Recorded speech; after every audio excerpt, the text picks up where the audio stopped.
Everyone in town considered the young woman completely useless, yet she possessed the ability to interpret tracks as clearly as reading text. Kneeling in the mire, she examined broken branches and scattered foliage with the keen vision of someone who had endured solitary wilderness survival. At 16, Willa Shepard was an orphan who had dedicated years to mastering hunting and tracking simply to survive in a frontier settlement that refused to acknowledge her existence. The small footprints revealed a troubling narrative. They traced broad loops as though the 6-year-old was bewildered and terrified, round and round, penetrating deeper into the forest until they became chaotic and frantic. Recent scratches on bark revealed where tiny fingers had grasped for stability. Willa placed her ear to a fallen trunk, straining to detect sounds of movement or weeping. Years of harsh living had trained her to observe details others overlooked. The manner in which creatures move when danger lurked, how woodland sounds shifted when predators approached. Her experienced gaze identified torn claws snag on brambles, blood droplets on damp foliage. She should have retreated. The tempest was approaching, and these woods sheltered wolves and worse threats. Yet something about those frantic tracks reminded her of her own past. Tiny, abandoned, with nobody coming to rescue her.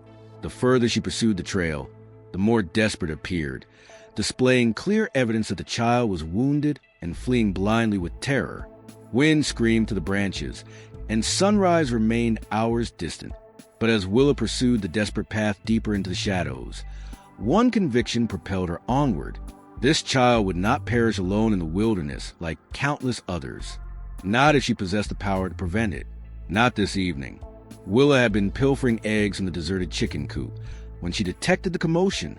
Through the damaged boards, she observed warriors from a neighboring tribal community rushing between structures, their expressions tense with alarm.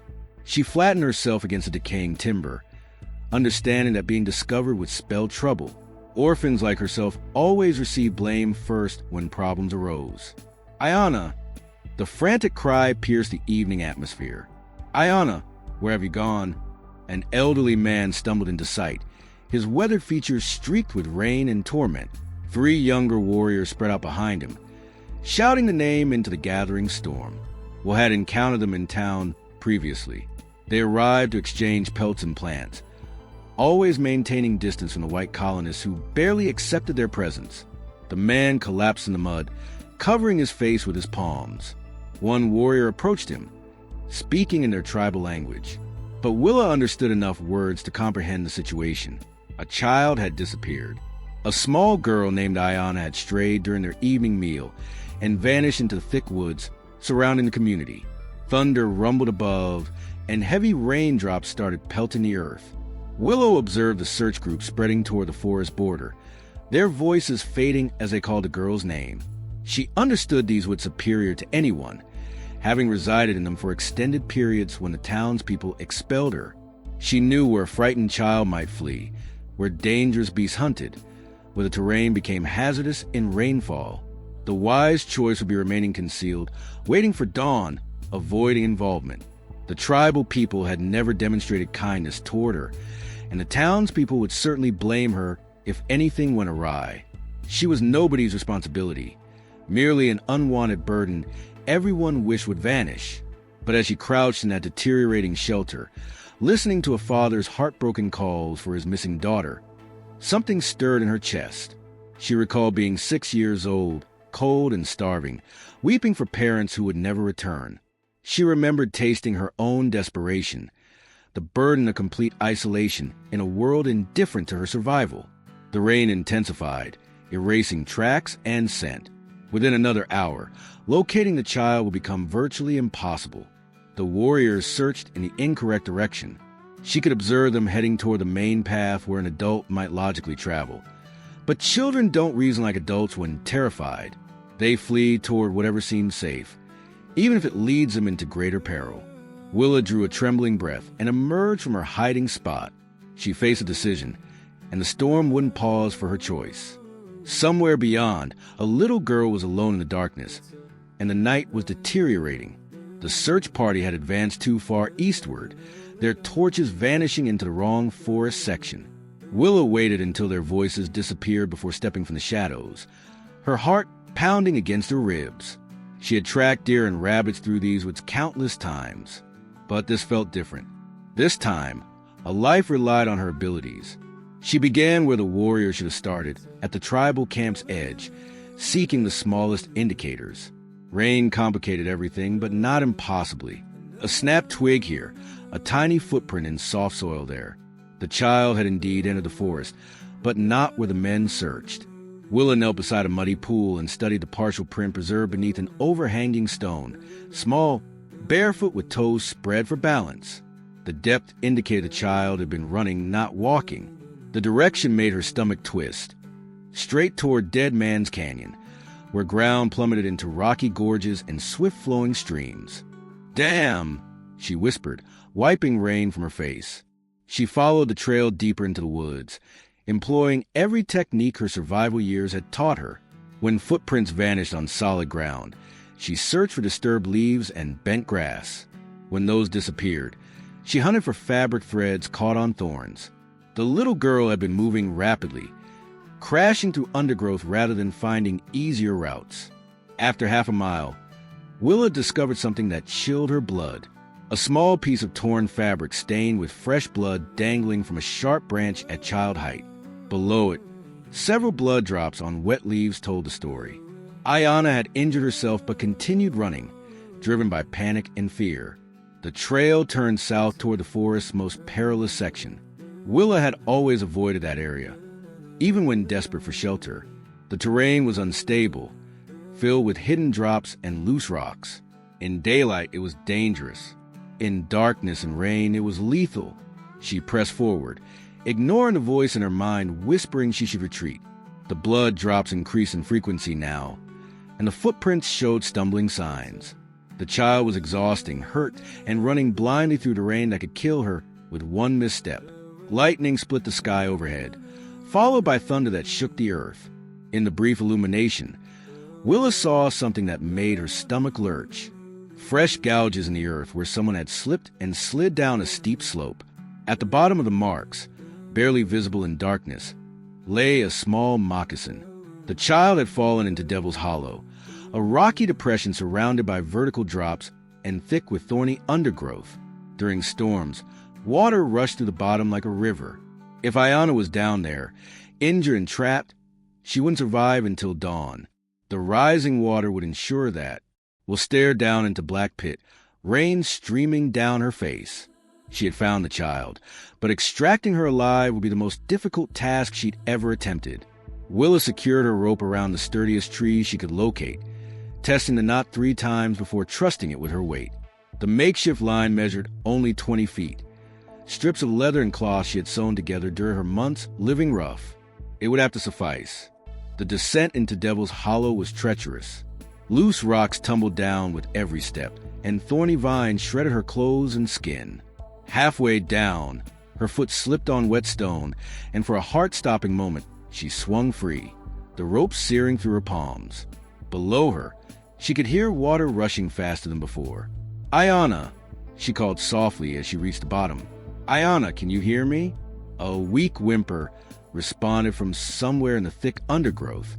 Will pushed through tangled thorns, following the sound. The water level was rising steadily. What had been damp ground when she started climbing down was now ankle-deep in muddy runoff from the storm. She found a child huddled against a large boulder, her small body shaking with cold and fear. Blood seeped from cuts on her arms and legs, and her left ankle was swollen to twice its normal size. But she was alive, conscious, and looking up at Willa with wide, frightened eyes. "It's all right," Willa said gently, kneeling beside her. "I'm here to help. Your father sent me." It wasn't entirely true, but the lies seemed to calm the child. Ayana tried to stand and immediately cried out in pain, clutching her injured ankle. The joint was badly sprained, possibly broken. She wouldn't be able to climb out on her own. Willa looked around desperately.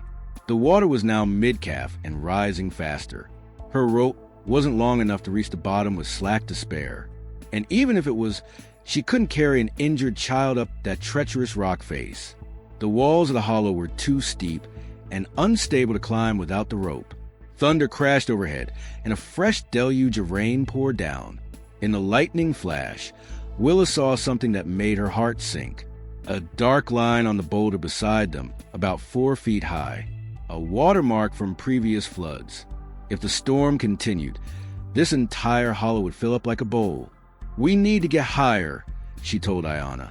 Try and keep the panic out of her voice. She spotted a ledge about 8 feet up the far wall. Not high enough to escape completely, but it might buy them time. The problem was getting there. The rock face was slick with rain and offered few handholds. With an injured child on her back, it would be nearly impossible. The water reached her knees and was moving faster now, carrying debris and loose stones. She had maybe an hour before this place became a death trap. Ayana looked up at her with trusting eyes, completely dependent on her to find a way out. Willa took a deep breath and began studying the walls again. There had to be something she was missing. A crack, a root, anything that could give them a chance, because giving up wasn't an option, not with a child's life in her hands. Willa spotted their chance when lightning illuminated an old tree root system exposed in the hollow's wall. Years of erosion had left thick roots hanging down like nature's own ladder, but they were slick with rain and might not hold their combined weight. The water was now at her thighs and flowing with dangerous force. Debris swirled past, branches, rocks, and foam from the churning current. She had to act now, or they would both drown in this stone trap. "I'm going to carry you on my back," she told Ayana, crouching down.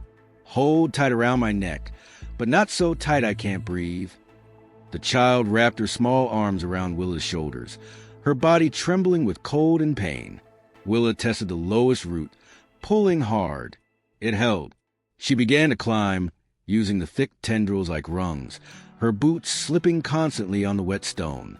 Halfway up, disaster struck. A root she was gripping suddenly tore free from the wall, sending loose rocks cascading down. Willa swung sideways, her shoulders slamming into the stone face. Ayana cried out in fear, her grip tightening around Willa's throat. "It's all right," Willa gasped, though her shoulder burned with pain. "We're going to make it." She found another handhold and continued climbing, her muscles screaming with effort. The ledge was just above them now, a narrow shelf of stone barely wide enough for 2 people. With a final surge of strength, she hauled them both up and over the edge. They collapsed together on a rocky ledge, breathing hard. Below them, the water continued rising, already covering the spot where they had been standing. But they weren't safe yet. This ledge was only a temporary refuge. Willa examined Ayana's ankle in the intermittent lightning. The swelling was worse, and the child could barely move her foot. Even if they found a way out of the hollow, she would need help getting back to the tribal settlement. "My father will come," Ayana whispered in broken English. "He will find us." Will nodded, though she knew the search party was looking in the wrong direction. The storm was getting worse, not better, and the water below showed no signs of receding. This ledge might buy them a few hours, but the rain continued. Even this higher ground would eventually be underwater. She studied the walls above them, looking for any possible escape route. They're about 15 feet higher. She could see what looked like the mouth of a cave or deep crevice. If she could reach it, they might find a way to climb out the backside of the hollow. But getting there would require leaving Ayana alone on this narrow ledge while she scouted ahead. The child was injured, frightened, and barely 6 years old. If something happened to Willa during climb, Ayana would be left to die alone in this stone prison. Thunder boomed overhead, and a fresh torrent of rain poured down the walls. The water level below jumped another foot in a matter of minutes. Will looked at the injured child beside her, then up at the possible escape route above. She had to try. It was their only chance. But the decision felt like choosing between 2 different ways to fail this helpless little girl. "I have to go up there," Willa told Ayana, pointing to the dark opening above them. There might be a way out through that cave. Ayana's eyes went wide with fear. "Don't leave me." "I'll come back," Willa promised, though the words fell hollow. "I need you to stay very still and hold on to this ledge. Can you do that for me?" The child nodded, though tears streamed down her face. Willa hated herself for what she was about to do, but the water below was still rising. In another hour, their refuge would be underwater. The climb to the cave opening was the most dangerous thing Willa had ever attempted. The rock face was nearly vertical with only tiny cracks and irregularities to grip. Rain made every surface treacherous, and loose stones constantly threatened to give way under her weight. Twice she nearly fell, her fingers slipping on wet stone. Below she could hear Ayana sobbing quietly, a sound that tore at her heart and drove her to keep climbing. After what felt like an eternity, her fingers found the edge of the cave opening. She hauled herself inside and immediately felt a current of air flowing through the space. Her heart leaped. Air movement meant this passage led somewhere. She crawled forward to the narrow tunnel, feeling her way in total darkness. The cave angled upward sharply, then opened into a larger chamber. Willa could sense rather than see that she was in a significant space now. She felt along the walls until she found what she was desperately hoping for. Another opening, this one leading upward toward what might be the surface. She crawled through the second passage, her knees scraping on rough stone. The air was definitely fresher here, and she caught hints of rain and wind. After several terrifying minutes of blind crawling, she saw it, a faint gray light ahead. The passage opened onto a small clearing about 50 yards from the edge of Devil's Hollow. She had found their escape route, but getting Ayana through that narrow tunnel would be nearly impossible with her injured ankle. Willa ran back to the cave entrance and looked down. The ledge where she had left the child was now only inches above the rising water. Ayana looked up at her with desperate eyes. "I found a way out," Willa called down, "but I need to lower a rope to pull you up." She had no rope long enough, but she did have her leather belt, her torn shirt, and strips of cloth from her pack. Working frantically, she tied them together into a makeshift line. It was barely long enough to reach the ledge, and she had no idea if it would hold the weight of a child. The water reached the ledge just as she lowered her improvised rope. Ayana grabbed it with shaking hands, wrapping it around her small wrists. Willa braced herself and began to pull, her muscles straining against the dead weight. The makeshift rope stretched and creaked ominously. Halfway up, one of the knots began to slip. If it failed, Ayana would fall into the churning water below and drown before Willa could get back down to help her. The knot held barely. Willa pulled with every ounce of strength she possessed, hauling Ayana up the rock face inch by agonizing inch. When the child finally reached the cave opening, they both collapsed in exhaustion. "Can you crawl?" Will asked, breathing hard. Ayana tested her injured ankle and whimpered with pain, but she nodded. They began the slow journey through the tunnel, Willa going first to guide the way, Ayana following behind.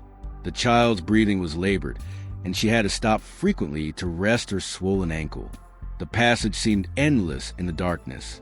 Sharp rocks tore at their clothes and skin, and the air grew thick and stifling. Ayana began to panic in confined space, her breathing becoming rapid and shallow.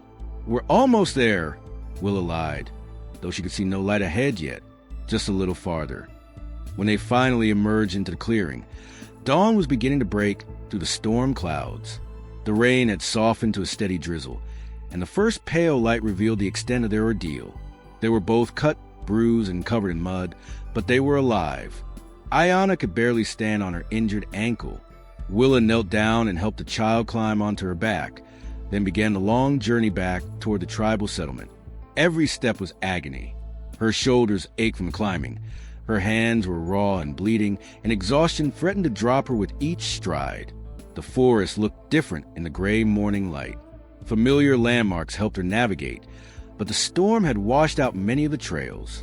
Fallen trees blocked their path repeatedly, forcing her to take detours that added precious time to their journey. Ayana grew heavier with each mile, her small body limp with exhaustion. Several times, Willa had to stop and check that the child was still breathing.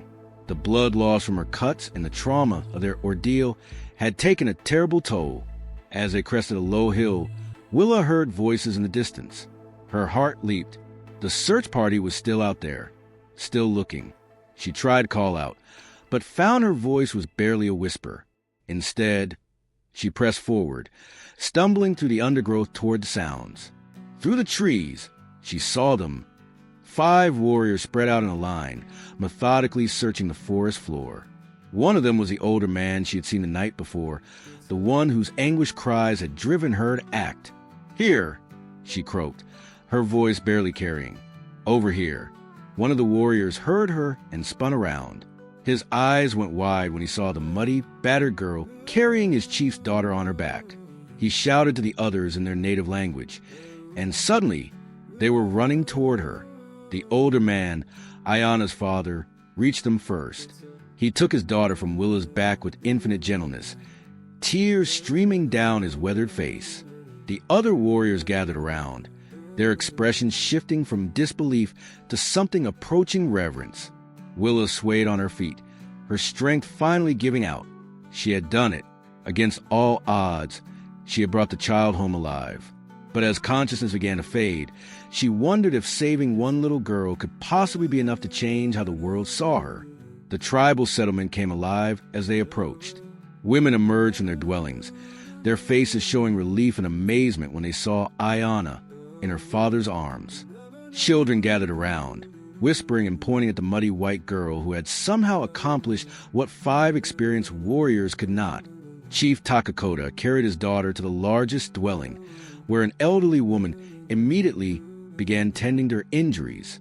Willa stood awkwardly at the entrance, unsure whether she was welcome inside.